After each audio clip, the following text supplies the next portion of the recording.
And that's where I actually kind of want to start, right? Is kind of talking about our industry. Look, I mean, things have changed. It is what it is, right? I don't think anybody's going to disagree with us right now that our industry is going to change, not just immediately, but also just in the future. I'd like to start off by kind of asking you both of kind of what you see will be the new norm when we kind of get back to things. Uh, Joe, I'll go ahead and start with you. Yeah, so I feel like stuff's really gotten real over the last few weeks, right? I mean, I taking calls from dealers that are friends of mine that I've known for a really long time. They're having to make really tough decisions for the good of their business. Taking phone calls from sales managers and salespeople and internet managers and F&I managers who don't know what the next couple of days, much less the next couple of weeks, couple of months look like. And it's hard. It's a really hard time right now. And I think that I keep going back to something my wife reminded me of before my webinar last week, which was that idea of, it's like the serenity prayer, right? Like accept the things I cannot change, courage to change the things I can, and the wisdom to know the difference.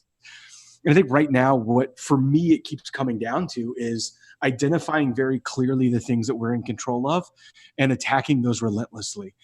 And I think that for the dealers that I'm working with that we at AutoFi are constantly in contact with, it's about identifying what you can control and executing whatever that is at the highest level possible and focusing all of your efforts very clearly on that.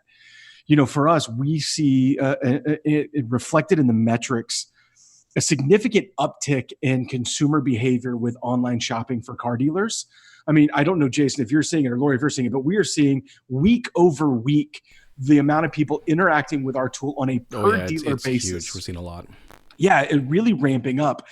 And what I think it's causing is, it's kind of causing dealers to engage in retail practices that are more normalized from a customer behavioral standpoint and how they buy everything else. And what I think is that there's some dealers that have a leg up, right? I mean, there are dealers that like Sanderson Ford, who's going to be on my webinar coming up this week, that they've been running TV ads and doing remote deliveries for over 2 years, right? I mean, it is shop from home, buy from home, we deliver. They have two F-450s that they load cars on and will do free statewide delivery. The person that drives those cars is like a 25-year-old who's a notary public who can do all the paperwork and with a full delivery of how Bluetooth works for the customer. And so they have a leg up because they've already been executing that. What I think we're starting to see now is, in some of these hard hit states where the dealership doors are shut as a non-essential business, is dealers that are finding that their website's still on, they're still getting leads in, and now they've got to figure out how to manage that revenue stream remotely. Doesn't mean that the revenue stream is what it was 6 months ago, right? Or what it was 6 weeks ago, or really 3 weeks ago, but that there's still a stream of revenue there that we have to find a new way to connect with.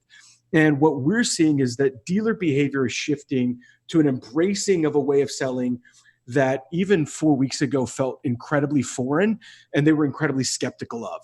And so what I think the lasting implication is that dealers that are adopting the right systems and processes due to this tragic, challenging situation we're in, the dealers that are adopting those systems and processes are really going to have a leg up as we move forward, because I think consumer behavior is going to shift when it comes to buying cars.